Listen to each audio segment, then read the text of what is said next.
ভারতে বসে বাংলাদেশের বিষয়ে শেখ হাসিনার মন্তব্য করা ভারত বাংলাদেশ সম্পর্কের জন্য মঙ্গলজনক নয় বলে মন্তব্য করেছেন ডক্টর মোহাম্মদ ইউনূস।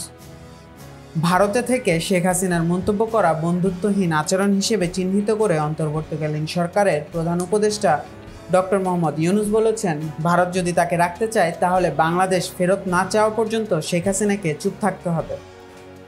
রোববার ভারতের সংবাদ সংস্থা পিটিআইকে দেওয়া এক সাক্ষাৎকারে ডক্টর ইউনূস একথা বলেন, যা ইন্ডিয়ান এক্সপ্রেসের একটি প্রতিবেদনে উল্লেখ করা হয়েছে।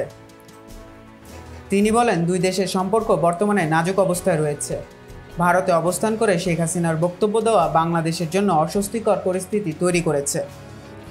বাংলাদেশ যদি তাকে ফেরত চায় তবেই তাকে ফেরানো হবে, এর আগে নয়। তিনি যতদিন ভারতে থাকবেন ততদিন চুপ থাকাই বাঞ্ছনীয়। ডক্টর ইউনূস আরও বলেন, আমরা স্পষ্ট করে জানিয়ে দিয়েছি তাকে চুপ থাকতে হবে। তিনি সেখানে আশ্রয় নিয়েছেন এবং সেখান থেকে বক্তব্য দিচ্ছেন, যা কেউই ভালোভাবে নিচ্ছে না। তিনি গণ অভ্যুত্থান ও জনরোষের মুখে পালিয়ে ভারতে আশ্রয় নিয়েছেন। টাইমস অফ ইন্ডিয়ার এক প্রতিবেদনে বলা হয়েছে, ডক্টর ইউনূস উল্লেখ করেছেন, শেখ হাসিনার ভারতে অবস্থান নিয়ে কেউই স্বস্তিতে নেই। আমরা তাকে বিচারের জন্য ফেরত আনতে চাই, কিন্তু তিনি ভারতে থেকে বক্তব্য দিচ্ছেন, যা আমাদের জন্য সমস্যার সৃষ্টি করছে। তিনি আরও বলেন, তিনি যদি চুপ থাকতেন তাহলে হয়তো সবাই বিষয়টি ভুলে যেত, কিন্তু ভারতে থেকে বক্তব্য দেওয়ার ফলে তার বিষয়ে নতুন করে আলোচনা তৈরি হচ্ছে, যা কারোর জন্যই সুবিধাজনক নয়।